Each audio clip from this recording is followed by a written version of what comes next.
In 2025, I 100%ed 33 different games, and today I'm gonna go through every single one and rank them. From Play Gank to Schedule 1 to each and every Five Nights at Freddy's game. What did I truly think of these games? Now, as always, we've got our two ranking systems. First up, we've got the actual ranking system, you know, how much I liked the game, what I enjoyed about it, all that kind of stuff. And then over here, on the gray side this year, we've got how hard the game was to complete, because, you know, I got every single achievement in all of these games. We got the really hards and we got the really easies. So yeah, let's go through each and every single one. Starting off with There Is No Game. There Is No Game is a solid B tier for me. It's nothing really, well, I don't want to say it's nothing special because it is a really fun game, but it's not like a groundbreaking of its genre. It's just like a really funny, short, 7-hour experience. I think in total, I played it for like 11 or 12 hours for the 100%, but really you probably just play through the main game. It was really fun. I thought the puzzles were like really creative. You had to get like really inventive to get through them. The dialogue was really funny. The game was really fun in general. Yeah, not much to it. I just thought it was a really fun, short game, really good for like an afternoon to play through. In terms of the 100%, it was dog easy. This was like one of the easiest games I ever 100%ed on my channel. And then you get pretty much all of the achievements just going through the main game, and then there's a couple like Easter eggs here and there. But really, you just play through it for the love of the game, which is really fun. I mean, I really did enjoy this game. And I thought the songs were really fun. I thought all of the different ways they did the puzzles. The story was okay, but like I said, it's just nothing special. I shouldn't say, like I said, I feel like I'm doggy on this game. It's really fun. It's fun. Just not gonna go into like the greatest games of all time. Cat Goes Fishing. Oh my god. How do I feel about Cat Goes Fishing? It's definitely a C or D tier. It might be D, honestly. I really did not like this game. The whole game revolves around you just like fishing up all these different types of fishes, and it's pretty boring. Like, to discover all of the like fun fish to catch, their like catch conditions are so insanely specific that you'd have to look it up, but not like have to look it up in the like the Terraria way where it's like, ooh, I wonder if what I can craft with jungle spores. You have to look everything up in the like, okay, this fish won't bite my line, like how the hell am I supposed to catch this thing? It was just so tedious. I mean, the beginning is really fun, I will say. Like at the very beginning, you're like, oh, I caught this fish, let me sell this so I can get a better boat. But like that feedback loop isn't even like really all that fleshed out. I feel like all you can really upgrade is your rod and your boat, which you do in like 2 seconds in terms of like the full span of the game's content. In terms of like those hook adjustment things, I forget,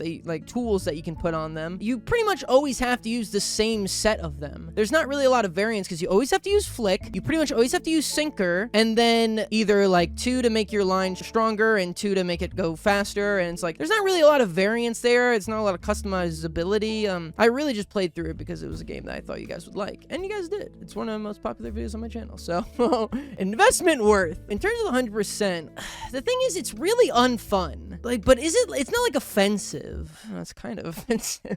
I don't know, D just feels so harsh for Cat Goes Fishing. Like, I feel like a D, no, but like a Hello Neighbor is like an F. Like, what did I put in D last year? I put in Spore. Yeah, this is about as good as Spore, actually. Never mind, I feel good about that. Okay. In terms of the 100%, oh, this was really hard. And it was really annoying, too. It might even be brutal. It took me like 50, 60 hours. And some of those fish are so annoying to catch. Like the Abyssal, the Magnalav. The Dragon wasn't that bad. That was pretty annoying, though. The Phase, I remember hating. Like, there were just so many fish that you're just like, the unlock conditions are so insanely specific. Like I said, there's no way you could ever possibly figure it out on your own. So you have to look it up. And there's also not a lot of literature on this game. So, like, finding out how to catch some of these fish, I had to like go into Discord communities because there's like all this like misinformation about this game. I honestly don't even really like this video. I don't know why I did so well, because I feel like the whole video is just me like, then I caught a fish, then I caught a fish, then I caught a fish, then I caught a fish. I don't understand this game at all. To this day, I don't really know why this game did well.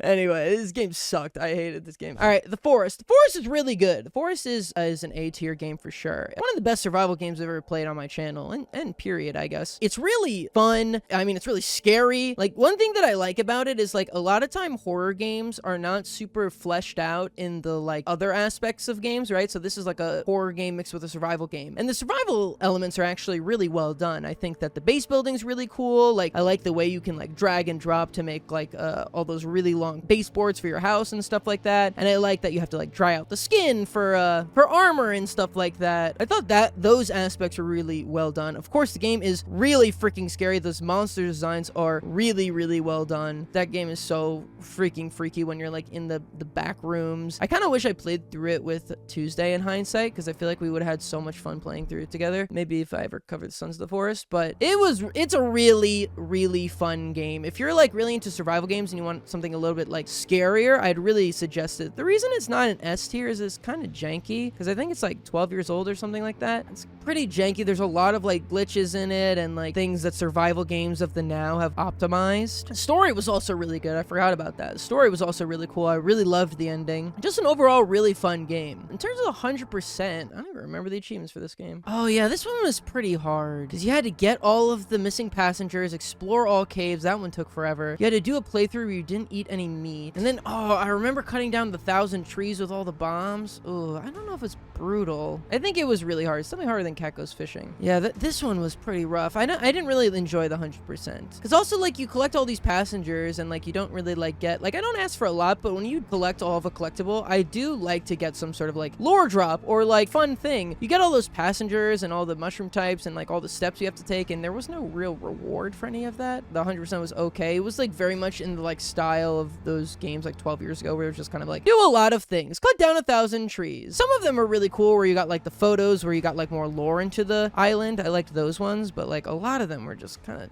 grindy and boring. That's Not My Neighbor. Ooh, another one I did not really love. I remember last year, I was, like, at the end of my list, like, pretty much all my games were in either S or A, and I was like, don't come at me in the comments, because, like, I put all my games in S or A. Like, I'm not being biased, it's just that you guys suggest me to play a lot of really good games. You guys didn't do that this year. Nobody did that anymore. Nobody was like, oh my god, I want Sean to play my favorite game. That stopped. Now everybody's like, Sean, you should play Rain World. Sean, you should play Crypt of the Necrodancer. Like, everybody wants me to play, like, games that they've, like, watched YouTube videos of that they, like, kind of hate. And that's how I kind of feel about That's Not My Neighbor. Kind of a C tier. It is, in every single facet, an inferior Papers, Please. But Papers, Please play pretty good game. I don't know. It might even be D. I don't know. I mean, I think it had, like, personality, but, like, I think the regular release of this game was, like, really botched. They really dropped the ball on this one. Like, from what I understand, they had, like, all these plans for different modes and things. I haven't really watched a ton of videos on it, but, like, the regular release, it just seemed like, oh, it's out. None of the mechanics really seem super fleshed out. I think, like, a game like this, like, wants a Matt Pat video, and there was, like, no real lore to, like, stick my teeth in. Like, I'm not even joking. One of the, like, titular characters in the game is, like, William Afton, which I found so stupid. And it's, like, supposed to be, like, one of the most lore important characters. Yeah, I really didn't like this game. It might even be, like, it's close to D. I did not like this game at all. It made for good content, I think. I feel bad. Like, my friend, shout out Mia, watched a couple shorts I made on this game, and she was like, oh, that looks like a lot of fun. And then she, like, played it, and she's like, this game isn't as fun as your shorts made it look like. And I was like, yeah, that's actually the best way to describe the game that you could, actually. In terms of 100%, it was pretty easy. It was hard for me because I did it in 2 days because I wanted to get it out, like, right when the game came out, but it was pretty easy. Like, I did everything in, like, 2 days, I think. It only took me, like, 10, 12 hours, maybe? The hard part is just fighting against the jank. I would not recommend this game, but if you do, I get to go ahead and 100% it. All right, Schedule 1. Schedule 1, I started my video on this game the day it came out because I saw, like, Queso got, like, early access or something, and I was like, this is gonna be a really big game. You know, I was right on that, so I feel good about that. But that's not what this is about. Anyway, so I started playing it, like, the day it came out, and I was like, this is gonna be some crappy meme game. Kind of like That's Not My Neighbor, where I was like, I'm only playing this game because Queso played this game, and that means I might, like, get, like, a third of his views. Which for a dude like me is good. But I loved this game. Not only is it really funny, everybody's seen in all the videos, the way that the customers interact when they get drugged, and, like, the fact that it's about, like, drugs at all, and, like, you have to do all these things, and the dialogue is really funny. As a, like, I guess, like, a Factorio style game, it's actually really well done. When it came out, it had some glitches with, like, the way the workers work. Actually, while I was making the video, they, like, started optimizing that. I really enjoyed it. I thought it was very addictive. In fact, like, while I was playing, Tuesday helped me, like, with some of it in the game for a little bit, and then I was like, okay, I don't need your help anymore. I'm gonna go right. And she just, like, opened up her own world and, like, started playing by herself. I really like this game. It might be even S tier. I don't know. It was, like, kind of shallow. There's only, like, a couple things to do, but from what I understand, they updated it a lot. I feel like it's probably A tier, but I might move it up to S later. I don't know. Is it S tier? What did I put in S tier last year? Grounded, Stardew Valley, Core Keeper, Hollow Knight, Plants vs. Zombies, Inscription. That's pretty hard to beat. It's definitely better than Raft. Actually, is it better than Raft? It's pretty funny. Raft wasn't very funny. I don't know. It's up there. I really enjoyed it. So yeah, shout out that guy who made that. This 100% sucked though. This was like one of my least favorite 100%s to do. All of the achievements were really fun except for the final one, earn 10 million goals. Oh my god, that one, or money, whatever it is, that took forever. It didn't help that I was like trying to get my video out like really close to when it came out, so we were like working like night and day to try and get this one. That was not fun. All of the other achievements are like really pretty insignificant. I can't even like remember any of them. I think they added a bunch now. Yeah, I don't even have all the achievements anymore. Yeah, there's no other achievement that's even significant at all besides just earn 10 million, and that one was really bad. The game was not made to hit 10 million, at least when I played it. It might be like a little bit more optimized now. I would play this game all the way to the end. From what I understand, it really has a lot of updates too. I really liked Schedule 1 for some reason. All right, Gas Station Simulator. This game was okay. I mean, it's a simulator game. You kind of get it. It's Gas Station Simulator. Yeah, that like I actually don't know what else to say about it besides it's Gas Station Simulator. This is one of my favorite videos I ever made because I feel like you get a lot of tools to like create inside of the game, which is really fun. But yeah, it's a simulator game where you run a gas station. If it appeals to you from the title, then you're gonna like it, and if it doesn't, then it won't. Like, I will say though, compared to all the other simulator games I've played on this channel, this one is definitely the best. The gameplay loop was pretty addictive. It really had me like in there for a while. I really liked all the customization options. So in terms of the 100%, this one is just like tough for a moderate. The hardest achievement was like you have to get like $5,000 for your uncle's loan before he like calls you or whatever the hell. And that one was, oh, you know what? That wasn't the hardest achievement. The hardest achievement was like, the problem with all these simulator games is like, it's made by like 3 people who like, this is their only game that ever has taken off. So they just like keep adding DLCs. So there's like 15 DLCs now that I haven't even like gotten the achievements for. Anyway, not important. The hardest achievements were also all the popularity stuff, but the party stuff added to that. I don't really know what to say about this game, guys. It's Gas Station Simulator. You run a gas station. I don't know. Like it's just, it exists. There's nothing. Oh, you know what? I forgot. This goes into really hard. I forgot about those stupid car achievements. Oh my god. There's this like RC car that you have to like get like this super good time on the course for. And oh my god, I forgot how much I hated that. That was like genuinely the closest I've ever been to smashing my computer screen. I was crashing the out. I hated that. Oh my god, that might even be above Cat Goes Fishing because of that. That was really terrible. It's probably top 5 achievements of all time that I've struggled with. Like if you don't double dip through games, like obviously okay, there's like 10,000 cookie clicker achievements that are harder than that, but like across my entire channel, like that achievement sucked. Okay, Hydroneer. Hydroneer is like a B or like a C maybe. I don't know. I liked this game, but it was really janky first of all, and I just don't think it's my style of game. Like once I started to understand it more, I kind of liked it more. And I know there's like a lot of things I could have done to like make things easier, but I just feel like it was so janky. Like putting your drills down was not really, it didn't really feel like there was an exact science to it. And then once you get it going, you feel like a god. You feel so freaking good. And I feel like I could have sunk like another 50 hours into it. Maybe it is a B tier, but like it just takes forever to get to that point. And I think that it's just like not my style of game. I think that like a lot of people who like the Factorios, but honestly, if it were me and I was into that style of game, I'd rather play like, I've never played these games, but like from the footage I've seen of like a Factorio or a Satisfactory, it's really like a janky version. And like my personal problem with this game is that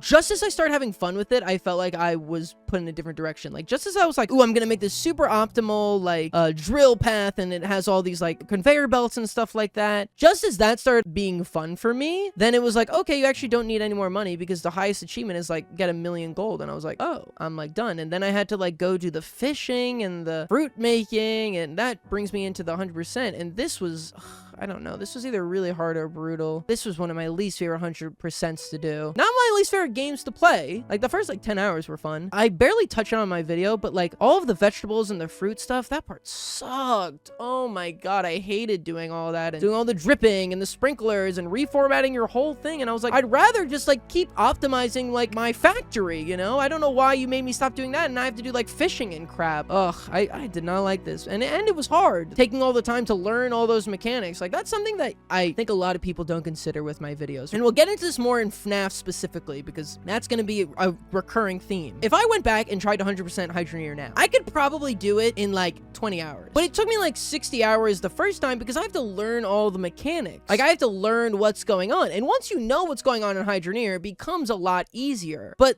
it is very difficult to learn the language of Hydroneer. It took me forever to figure out, like, how water plumbing works and how treadmills work and all this stuff that I was just like, what? The game felt like it didn't explain it to me at all. Like, really simple stuff. Like, even when I was going back through the footage, I was like, why am I taking this long to do this? Like, in the first, like, hour. I was like, this is, like, day one stuff. And I was like, well, nobody explained it to me. You know what I mean? I didn't start my journey watching a Let's Game It Out video to figure out how to get to, like, 10 million gold in 2 seconds. I don't know, maybe this is a C tier for me. I have a lot of problems with it, but it was fun. There was, like, when I started optimizing, I was having a fun time with it, but I don't know, it might be a C. Would I recommend anybody play this game? Probably not, honestly. I feel like it's a C. Sorry, Hydroneer. All right, Prison Simulator F. This is the worst video. This is the worst game I've ever played on my channel. And honestly, I have some regrets about doing this video at all. Like, I do think it ended up making for a good video, but I think this is genuinely the worst game I ever played on my channel, and I do think kind of insensitive. Like, I don't want to get too much into that, but like the electrical chair section, I felt was insanely insensitive, and I don't know, I really did not. I hated this game. I hated this game because, like, if I was gonna make a prison simulator game, like, isn't there that game like Prison Architect that I hear is actually pretty good? It didn't get to do like any of the like fun aspects of a simulator game. The best part of a simulator game is like when you're getting into like the grind of making your like gas station, or as we're gonna get into later, like your internet cafe, where you're like trying to get customers in. You make little optimizations and you get to customize your thing. You didn't get to customize this prison at all. You didn't really like have a cash flow or anything. You just like did a bunch of stupid mini games that I hated. This is like one of the worst games I ever played. This actually genuinely might be the worst game I've ever played in my entire life. And I think that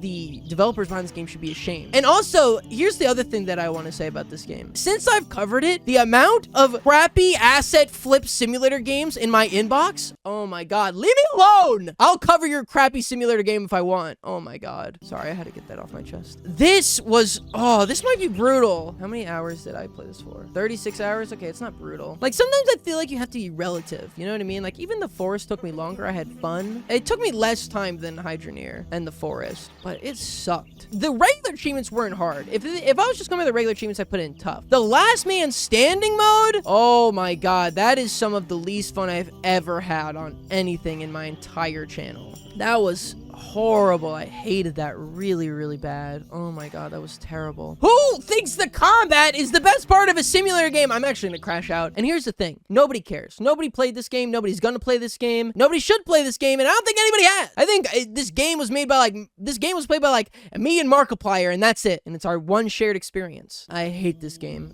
I honestly, it might even be below F tier, because I already know there's gonna be another game in F tier later, and it's worse than that game. All right, Dinkum. Dinkum, full disclosure, this was a sponsored video. I think like everybody understands, it's not like some crappy mobile game or something. Like, I think everybody understands why this game sponsored me, and it's like I was like surprised when I got the sponsorship, because I was like, oh, this is like an actual game. Usually the games that like ask you to do dedicated videos are like Happy Joy Candy Girl, and they're like, all we want you to do is play through our 400-hour campaign. I'm like, all right, this game was right up my alley. I really enjoyed it. I was actually surprised how much I enjoyed it, because I'm gonna be honest with you guys a little bit. Going into it, I did kind of have this connotation that this was going to be one of those like crappy, top 10 coziest games style game, like with not really fleshed out mechanics, but it was more Stardew Valley than like Fields of Mystery, if that makes sense. I really enjoyed it. I thought the farming was really well done. My biggest complaint with the game is it didn't feel like there was a lot to like optimize or do. It needs like 5 or 6 more updates. I do not think it was ready for full release. I really enjoyed it. I really recommend it. It's my favorite farming game besides Stardew Valley, obviously, that I've ever played. So if you're looking for a game like that, I highly suggest this game. In terms of the 100%, this is one of the worst 100% I've ever done. Now, it didn't have any Steam achievements at the time, so I made up my own metrics, which just kind of makes me feel like I shouldn't even rank this game. Well, let's see what the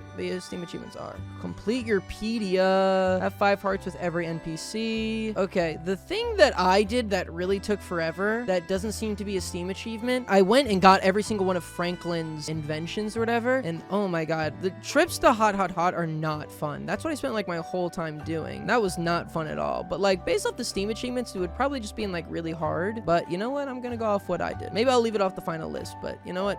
But based off what I did, this took me like 115 hours, and I feel like that experience needs to be validated in some way. So I'm putting it in A. Going to the hot is terrible. The hot is the worst part of the game. I don't know why that they thought that was ready for release. It needs like a whole new overhaul. It needs more mechanics. It's so boring finding that like stupid stuff, and you just throw water on the ground over and over again looking for stuff. Everything else was fine. Everything else was just like, okay, it would have been really hard. Maybe it's just brutal. It's probably brutal. It's not even in with what I did. Now it might be You know, Schedule 1 might be too. Nah, it's not They're both brutal. All right. Papa's Bakeria. That's an easy C tier for me. This game's fun for like 10 minutes. But you know what? Does that make it a B tier? The metric I go off of generally when I'm ranking these games is the main campaign. How fun is the main campaign? The main campaign of this game is like the first year, and it's not that fun. You like get the point in like 5 seconds. Like once I understood, like probably in the like second holiday, how to make these pies, it was just really boring. It's fun for like 10 minutes. Like I could see why like people played it on like mini clip back in the day, but like it's boring. You just make the same pies over and over and over again with no variance. Like I thought it was gonna be like, oh okay, like because everybody always talks about these games. Like I thought it was gonna be like, oh okay, then you like somebody starts making these pies, and then you like manage a bunch of locations and stuff like that. Nope, you just keep making pies for like 30 hours. This one was moderate, I guess. There was nothing like insanely tough. It was more just like tedious. Yeah, I don't really have much to say about it. It's just like you make so many freaking pies. Plague Inc. This is a B tier game. It's above Gas Station Simulator. Here's the thing about Plague Inc. It is a very well-made game. That's kind of the thing I'm struggling with this list, right? Like Hydroneer next to That's Not My Neighbor. Both of those games I think are C tier in my opinion, but Hydroneer is a very well-made game that you could play if you like that style of game. That's Not My Neighbor is a crappy bunch of PNGs that like they crapped out so that Corey X Kenshin would make a video on them. Same with Plague Inc. versus Gas Station Simulator. Like Plague Inc. is a finely tuned game. They have a lot of really cool challenges. The main modes are really fun. All the viruses. It's like all the Mega Brutal difficulties were really fun. But like it is kind of just like the same game over and over and over again. I played this game for, what was it, like 175 hours or something like that? And it's just like you do the same thing over and over and over and over again. I liked the other plague types like Necroa and like Neurax Worm and stuff like that. It was fun, but yeah, I kind of got the point after a while. Like you gotta kill a bunch of people. There was a lot of fun aspects to it, but like it's a fun content game. I don't know how fun it would be like playing it on your own, like because I liked like making the diseases and like writing a story about it, but like I feel like if you just played it on its own, it's like okay, then you start in like there's a very optimal strategy with like very little variance. Like you start in Saudi Arabia, you get like some symptoms first that don't tip off people to the transmission, like you get like coughing and stuff like that. Then you like there's a best order to do things that you just do over and over and over again. In terms of 100%, this is top 3 hardest games ever, 100% on my channel. Like I genuinely think it's like Cookie Clicker, maybe this. Like I really did not like this. 100% sucked. There's so many random achievements to do that are just like, oh, you need to wait for the vampire bats virus to start going through your freaking like plague thing mutating. And the 3 that killed me were the 3 that were like, you have to beat the one with no boats, no ships, and then everybody shuts down their borders with like 3 biohazards, because getting things done quick like that, it sucks so much. Oh my god, there's so many aspects of this game that I did not enjoy in the 100%. It was like pure torture. I spread it up across a bunch of months because I just got so sick and tired of like resetting and save scumming and like trying to do the same thing over and over and over and over again. If the game stopped at like Mega Brutal, that would have been fine, because Mega Brutal was hard enough as it is. Like, but those like challenge runs and all of those different random event things, get Brexit, but then the Germany hates it, and then it's like all this crap. Like, oh my god, I don't care. That's how I felt, and it was painful. It was rough all the way through. Fun game though, like fun-ish game to play on your phone. All right, Bugsnax. Easy S tier. This is like a really good game. This is a really, really finely crafted game. The mechanics are really well done. The creatures are adorable. The story is just interesting enough, but doesn't take itself too seriously. The voice acting is really good. Biggest complaint is that there's a lot of dialogue. Maybe a little bit too much dialogue, but they got some really good voice actors in this. Cassandra Lee Morris, Yuri Lowenthal, Max is Max Middleton's in it, right? Max Middleton is Philbo. It's just really fun. I don't have a lot to say about it. It's a pretty short game, all things considered, but it's just fun. All the side quests are fun. You like learning more about the characters. I think so many games are trying to be Bugsnax, like trying to be cute, but like a horror game beneath the surface. My other biggest complaint about this game is like obviously I knew going in that there was going to be like some sort of like twist horror aspect to it, like because that's what everybody says, and I honestly didn't think the horror was that horrifying. Maybe because I just like had high expectations, but I really liked this game a lot. It's one of the most fun games I've ever played on my channel, and I really liked all the ways like to try and discover how to get the bugs and stuff. In terms of 100%, I would say it was pretty easy.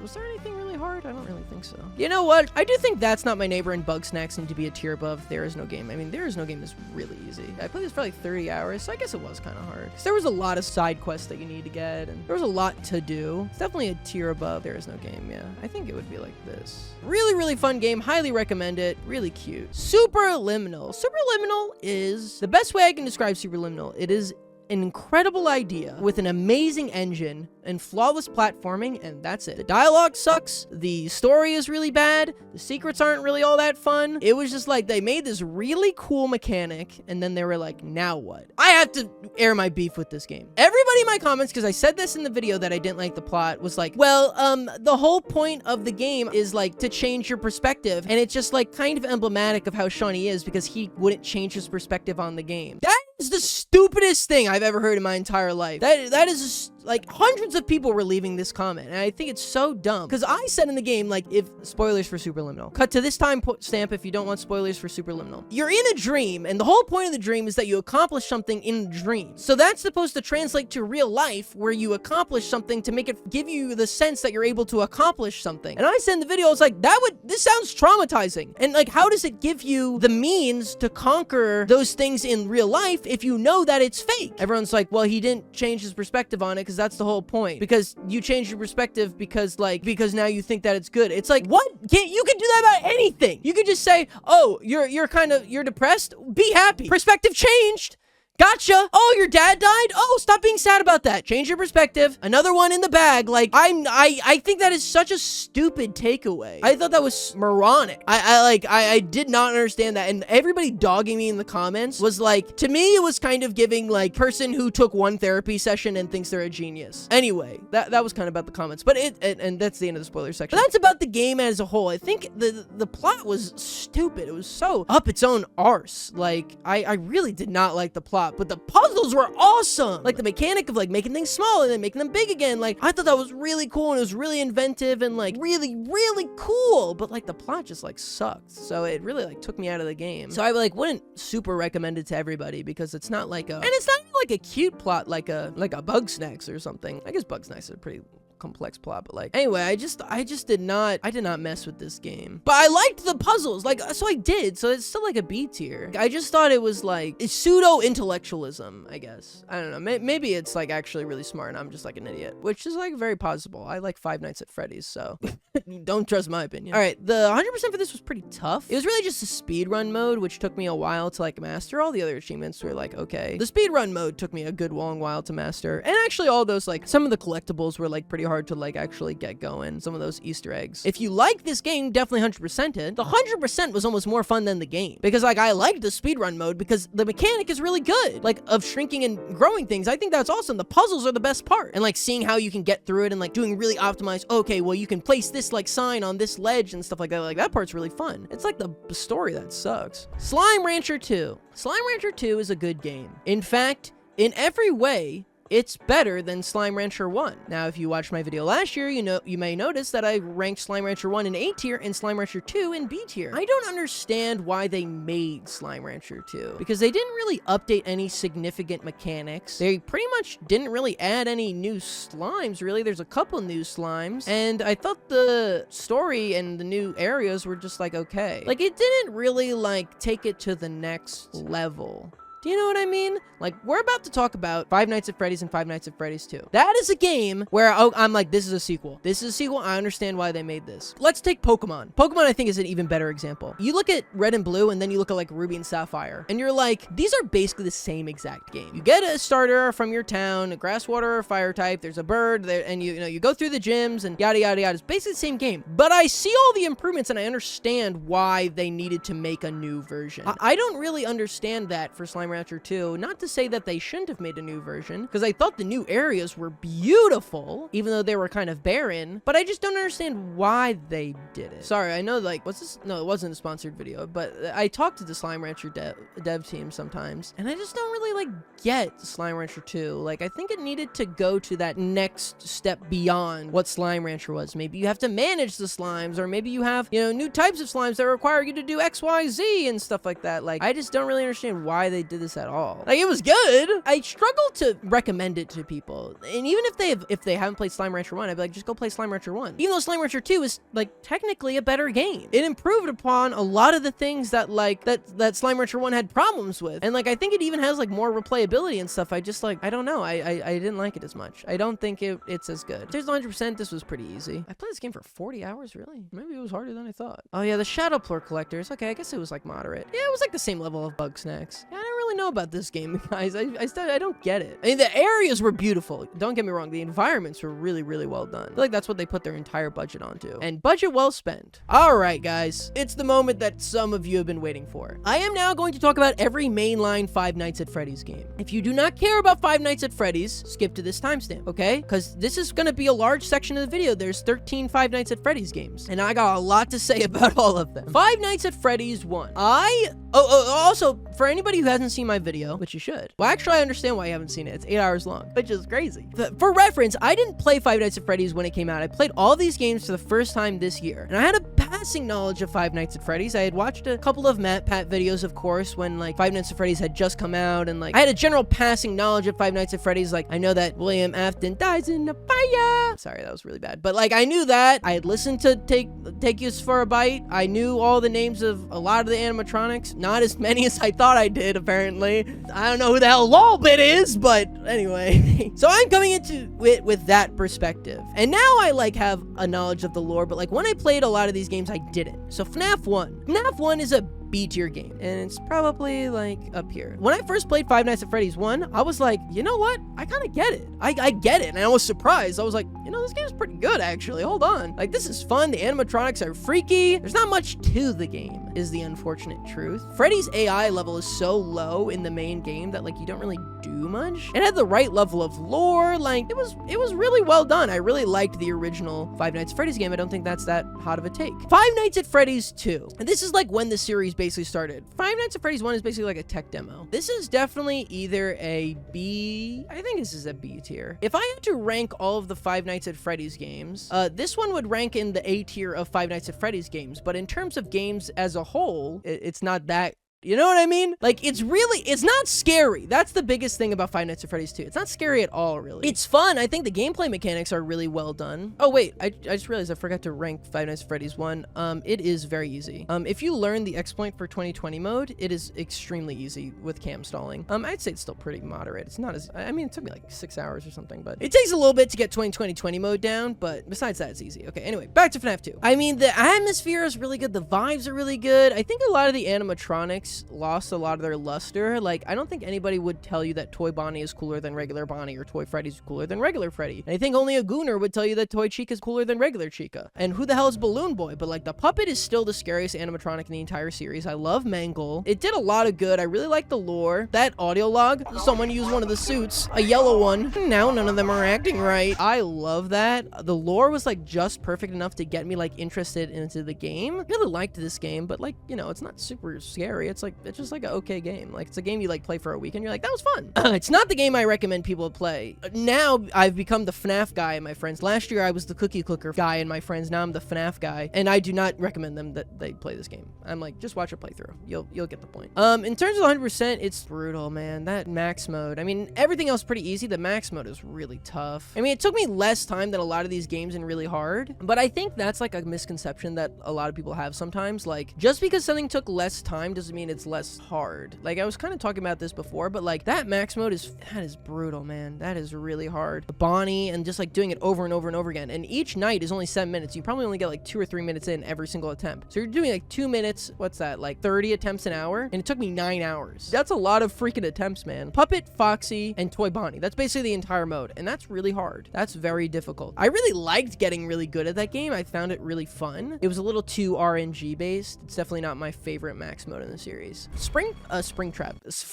That's basically what it is. FNAF 3 might be an F tier for me. This is genuinely one of the worst. It's probably D tier because it still introduced Springtrap, but I hate this game. I really do not like this game at all. It is poorly explained. The environments look atrocious. It's not fun because Springtrap never listens to your freaking audio lures. I hate this game so much, man. Like, I think the lore in this game sucks too. I think if Springtrap wasn't in this game, I think this would be F tier for me. The lore, I think, is so ham-fisted in this game. The fact that they changed, now I don't have this, I'm gonna be a hypocrite because I'm gonna talk about this later, but the fact that they changed the death minigames to end of night minigames in this game, that actually pissed me off because it feels so in your face. And the lore is not all that interesting in that game. It is in context later on after you play like Sister Location. In FNAF 3, it's not that interesting. The only cool thing is Springtrap. That's the only cool part about it. The rest of the game is awful. It might be F tier. I really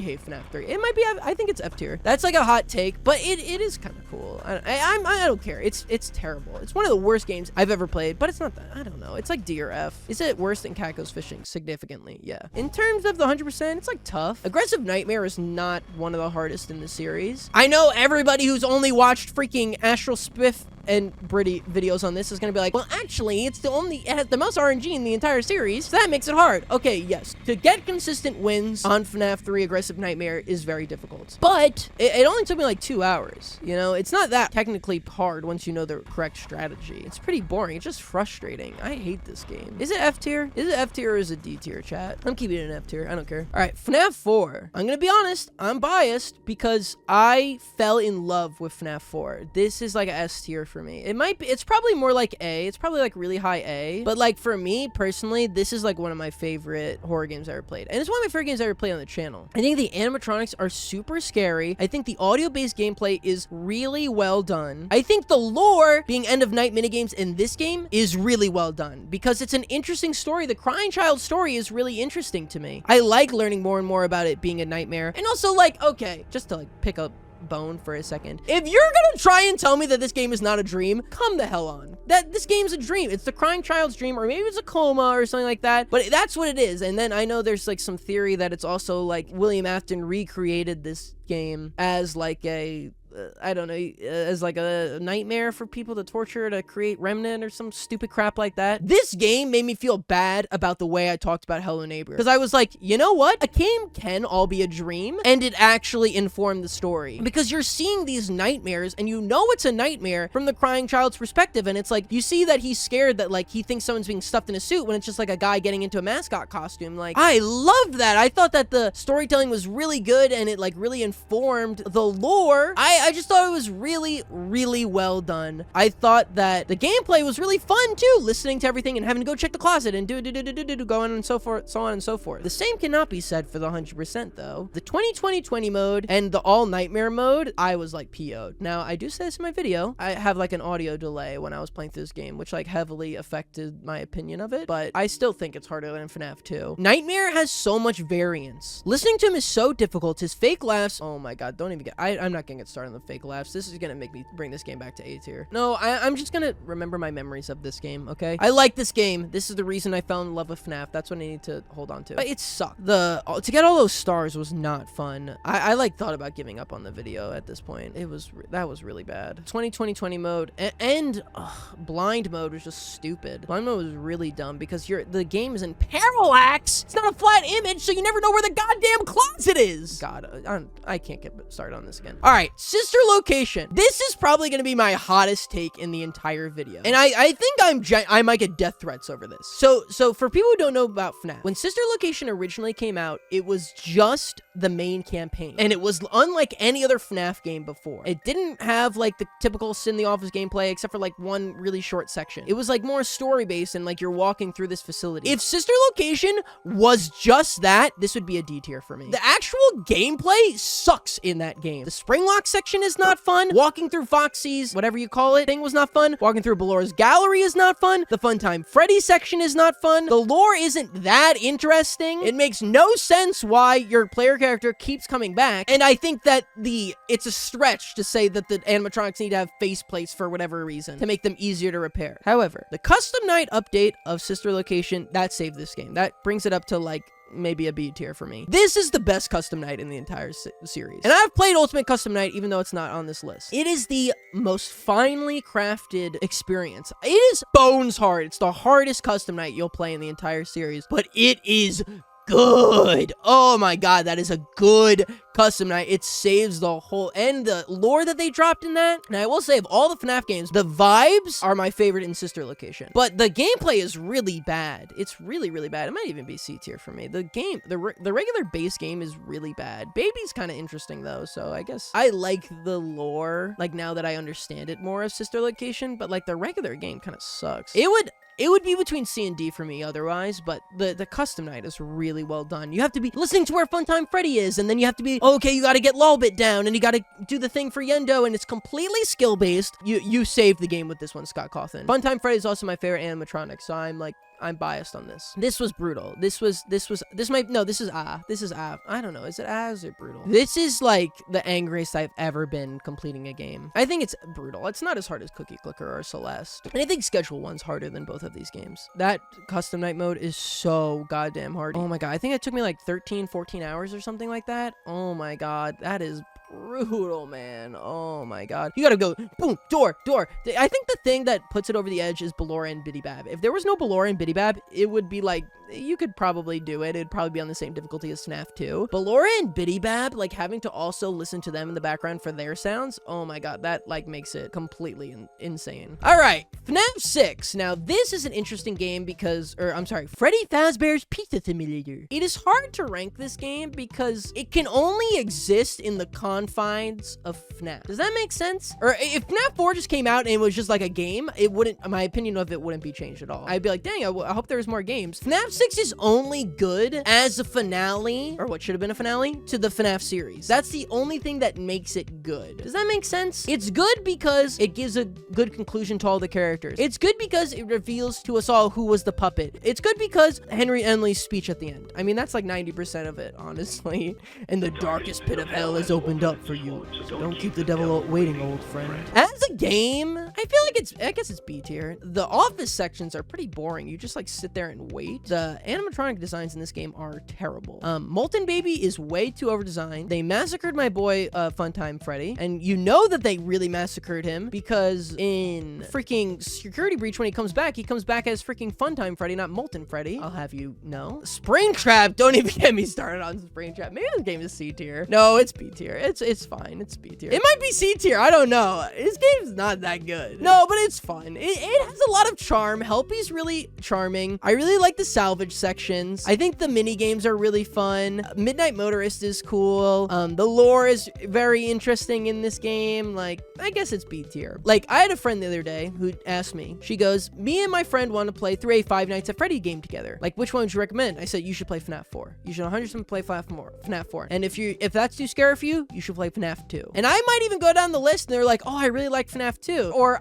you know, if FNAF 2 is a little too hard for me, okay, go play FNAF 1. Oh, there's not enough going on for me in FNAF 1. I might even say, you know what? Sister Location has really good vibes. I would never recommend anybody play Pizzeria Simulator unless you've played all 5 other FNAF games. Does that make sense? You played FNAF 4? Why not play Sister Location? Don't only play this game if you are interested in the lore as a fitting conclusion to the game. Actually, just watch the Henry and Emily scene on YouTube. But I do like the pizza sections, and the game is really funny. I feel like I'm being a little too hard on Pizzeria Simulator because the game is kind of boring, but like it is just the finale. But that's okay. That's all it needed to be. This game is really, I guess, moderate. The only hard thing in this game was the blacklisted ending, which took me a couple of attempts, but the game is really easy. It's easier than FNAF 1. All right, help wanted. This game is kind of similar to Pizzeria Simulator because it can only exist if... Actually, I'm going to contradict my own point on that. Also, I'm looking at this more, and FNAF 3 can go in detail. Because I just looked ahead at what we're looking at, and we got an all-timer, like, run of 3 terrible games coming up. So, those games are not as bad as FNAF 3, so...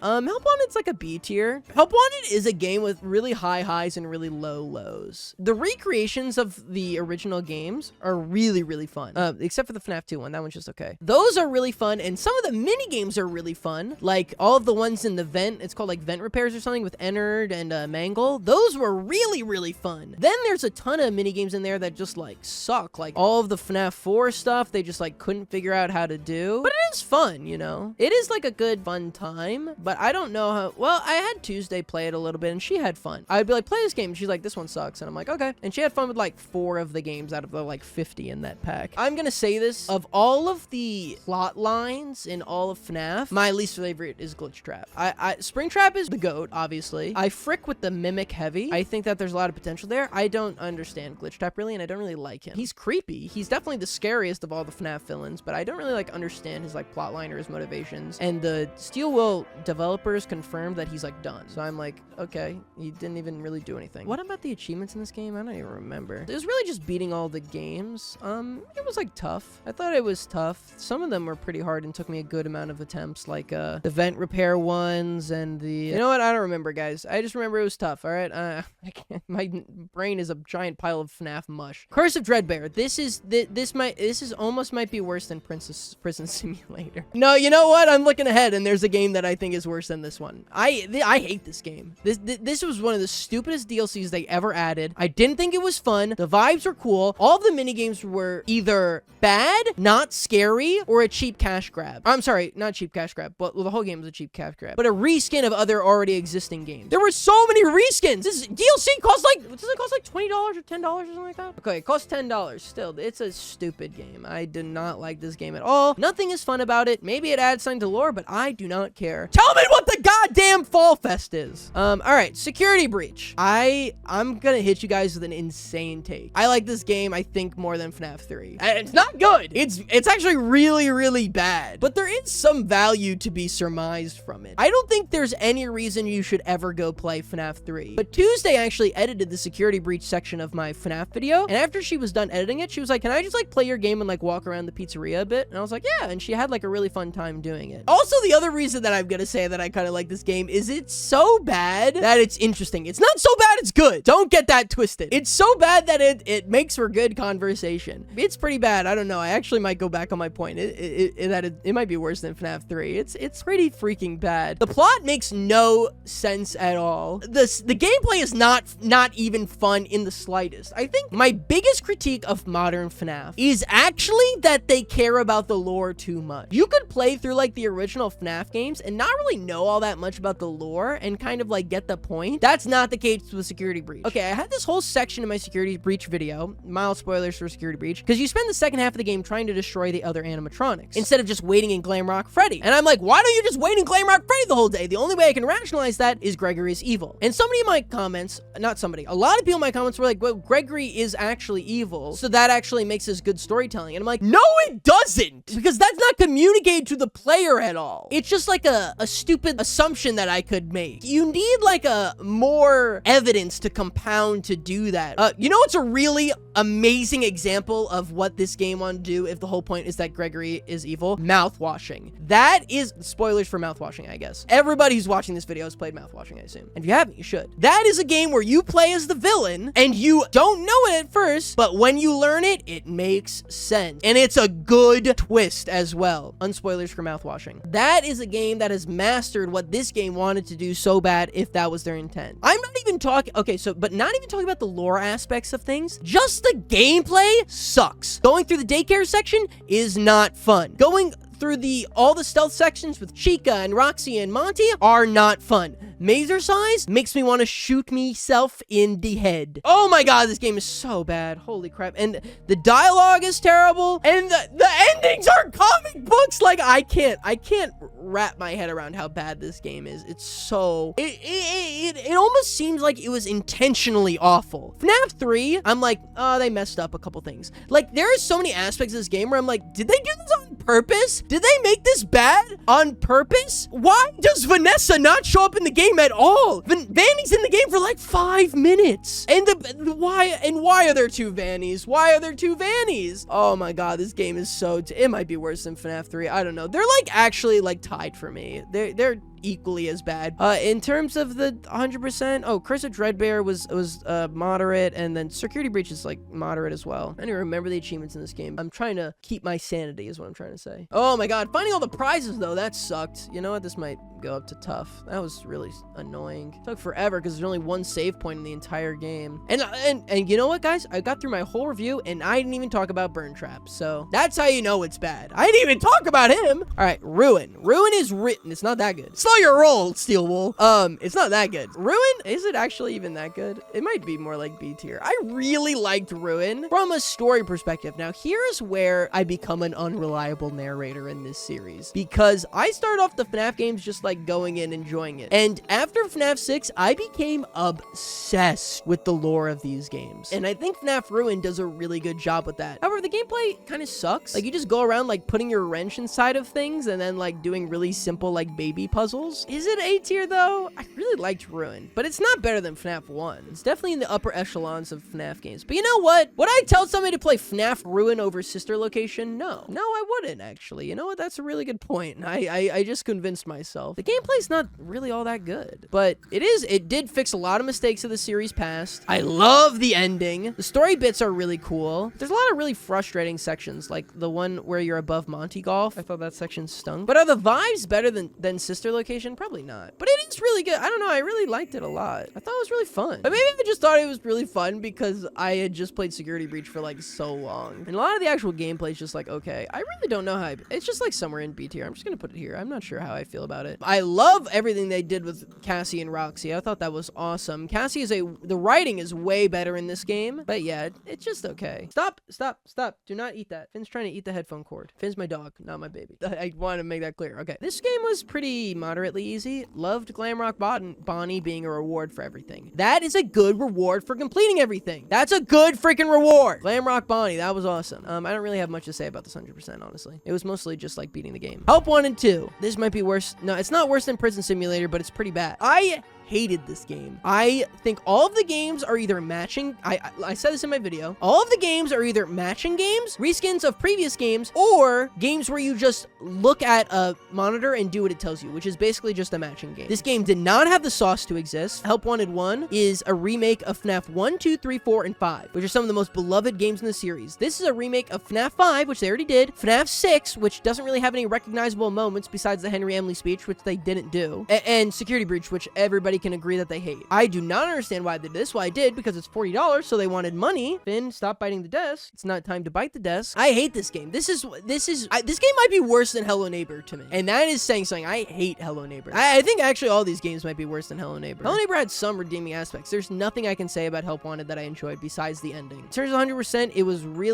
was pretty tough because you have to it was tougher than all of these games actually, because you have to eat like 1,000 candies or something like that, and then some of the games were like really hard, and the Springtrap boss fight was hard, and oh my god, I hate this game so much. I can't even talk about it anymore. Secret of the Mimic. Now, I'm gonna hit you guys with an insane take. This game's not that good. I think Steelwool is getting better at writing plots, and I'm interested in the Edwin Murray aspect of things. The actual gameplay of this game is not that good. Not that interesting, and I actually regret the way I portrayed it in my video. The more that this game has sat with me, the more I'm like, I didn't really have much fun playing it. Most of it is just like sitting in lockers and waiting waiting for things to pass by you. Like, what made FNAF 1 so fun is because, like, you were sitting in the office and you had to do all these, like, different things, and it was like a different type of horror game. This feels like every other horror game I've ever played in my life. It has no sauce. The animatronic designs are completely, like, indiscriminate. They're so inoffensive that I hate them. And yeah, I don't really have a lot of good things to say about this besides what it did for the lore. Maybe this is like a B tier game, but like a D tier FNAF game, actually. I don't know. It wasn't that fun. I mean, there were some like really fun sections. Like, I loved the Jackie section and the tiger section in the basement. I don't know. The twist was really good too, but I don't know. It just like didn't really like feel like it did much at all. You know what I mean? Like, it didn't really feel like I got to the end of the game, I was like, oh, it's over. Like, okay. It was kind of a lame conclusion to end the series on, but I'm excited for where it's gonna go in the future. Overall, as a series, like the original 6 FNAF games, they're not that good, but they're special. Does that make sense? The new FNAF games also aren't that good, but they're not special at all. Secret of the Mimic it's better than Security Breach, but I would tell somebody to play Security Breach over the Secret of the Mimic. Security Breach has some flair there. It's terrible. The gameplay's not all that fun, but like, I love the animatronic designs. I think there's a lot to talk about there. I love like looking at all the little logs. This game is just like meh. Like, the Mimic plotline is interesting, but the Mimic in this game is not very interesting, is what I mean. In terms of 100%, this one was pretty tough. I hated all the collectibles in this game. They all sucked, and I don't like them at all. I guess it's moderate. It's not as hard as Security Breach, but it introduced this really stupid mechanic where you collect a collectible, you have to bring it to this like machine to like pull down a lever, but then like there's no way to save that progress. Like, the auto saving, I didn't talk about this in my video, is really stupid. You can't choose when to save, and it's not like a game like Security Breach Ruin where it auto saves all the time. The times it auto saves are really rare for some reason. So like, you'd collect like 6 collectibles and then you die to the Mimic and you have to go back and do it all again. Really bad 100%, honestly. Like, just get the secret ending and call it a day and just look up the last one online. Woo! Oh my god, I'm so sick of talking about FNAF. All right, I gotta take this hoodie off. Worked up a sweat talking about the Fazbear. Overall though, my thoughts on FNAF are that the games are not good, but I really like them. Does that make sense? I feel like I keep saying, does that make sense? Anyway, Man of the Adventurer. All of these games are basically exactly the same. The first one is a B tier, and the next 2 are C tiers. This is not a FNAF where they got better as they went on. This is they did something cool, and then the rest sucked. And Man of the Adventurer 2 had some certainly interesting aspects to it, and there is a part of me that's like, it is definitely better than a Man of the Adventure. A Man of the Adventure 3 might be D tier. I really did not like this game. I don't know. It's hard. I don't really know. I really didn't like that game. I'm getting ahead of myself. Let's talk about Man of the Adventurer 1. I think the escape room puzzles are really fun. It's a good level of creepy. I thought the tapes are fun to watch, but it's not that good. It's pretty close to getting into the C tier. Man of the Adventurer 2, the puzzles were a lot better, but it was not as scary and not as interesting. A Man of the Adventurer 3, it didn't have either of those things that I liked about the other 2, so it's in D tiers.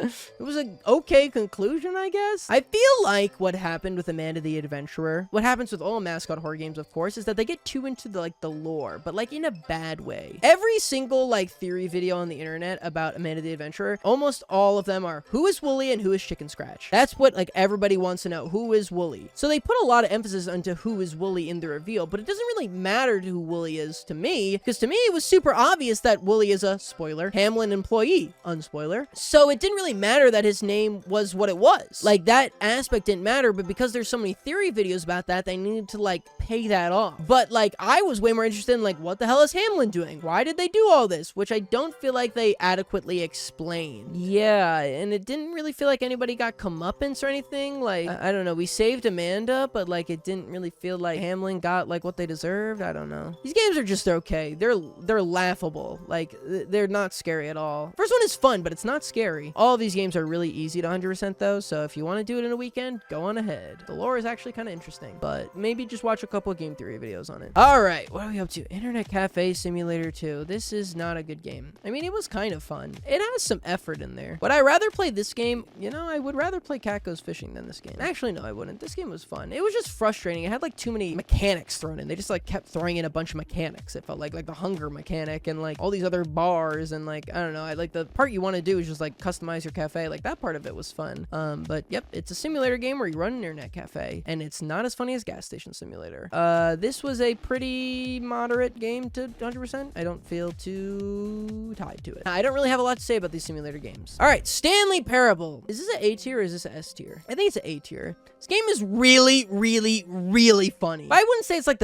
one of the best games of all time. But would I say that about FNAF 4 and Bugsnax? I don't know. I didn't do a lot of S tier ranked games this year. These are all definitely on the bottom compared to my list from last year. Stanley Parable is really, really funny, and the amount of contingencies they prepared for in that game, like when you turn around when you're not supposed to, when you click buttons in the wrong order, it's just like, it's really, really funny, and it's a really good game to like play with your friends. Maybe this game is S tier. I really liked this game. It's nothing spectacular, but well, I think it actually is. I think it's really funny. Like there's not a ton of gameplay aspects to it, but it's really, really funny, and that's all it like wants to be. So it achieves that purpose. But I think it's still an A tier. I think FNAF 4 might be A tier too. Yeah, it's an A tier. I think all of these games are A tier. I think Stanley Parable is probably better than FNAF 4. You play this game and you're like, yeah, I get why like everybody loves this game, why they've remade it so many times. The dialogue is hilarious in it. It's like actual funny too, not like YouTuber funny. In terms of the 100%, it was really easy until it wasn't. I'm gonna put it in tough. Moderate, I guess. The only hard part was pressing that button for 4 hours, but that I had to do it twice, so that really sucked. But it's a good game. Really good game. I really recommend you play it if you haven't played it already. All right, Papa's Freezeria. This game is better than Papa's Bakeria, but it's the same exact game. It is exactly the same as Papa's Bakeria, except now you're making slushies, I guess. I don't know what else to say about it. It's like you make a lot of slushies, and that's it. I don't know why people keep asking me to play these Papa's games, but I will. I'll keep playing them if you keep watching. This was easier than Papa's Bakeria, so I'll put it in the pretty easy tier, but it did take forever, so I'll put it here. These are not ordered in this tier. All right, let's take a look at our list. Do I want to move anything? No, I feel pretty good about this. Schedule 1 might be better than FNAF 4, honestly. But these games I feel like are better than these two. But they're not S tier games. Yeah, I feel good about this. There is no game is really funny. It's much funnier than Stanley Parable. I'm sorry, Stanley Parable is much funnier than it, though. SuperLiminal's at the like bottom of my B tier, but not worse than Amanda the Adventurer. Yeah, can I play some like good games again, guys? Can you guys stop suggesting all these terrible games? This is generous, too. A lot of these B tier games should probably be in C tier in the grand scheme of things. You know what? Amanda the Adventurer, you're going to C tier. I'm sorry. No disrespect to Amanda the Adventurer, but you gotta go in C tier. You're not a B tier game. If you were longer, you might even be in D tier, all right? Like, I wouldn't recommend somebody play Amanda the Adventurer the same amount I'd recommend they play There Is No Game. And you know what, Gas Station Simulator? You're all the way at the bottom, all right? You're not, well, not worse than SuperLiminal, but I feel good about this otherwise. I didn't play a lot of like brutally hard games this year. I played a lot of like pretty hard games. I played a lot of frustrating games this year. No cookie clickers or Celestes, but that's all gonna change next year because I'm doing my Rain World video. All right, let me know what games I should 100% next. If you disagree with this ranking, leave it in the comments and I may read it or I might not. I'll probably read it. I like reading the comments on this videos. People like generally are usually like, I can't believe he ranked my game that I liked in a low tier. And then like they get like 5 more minutes into the video. They're like, he actually understands my exact problems with this game. I kind of get it now. And that's my goal. You know what? People are probably going to be pissed off about. I think this is a very uncontroversial list. I thought everyone like loved FNAF 3, but apparently everybody freaking hates FNAF 3. And I was not alone that everybody thinks this game sucks. Thank you guys so much for watching. I'll see you guys in the next one. Bye.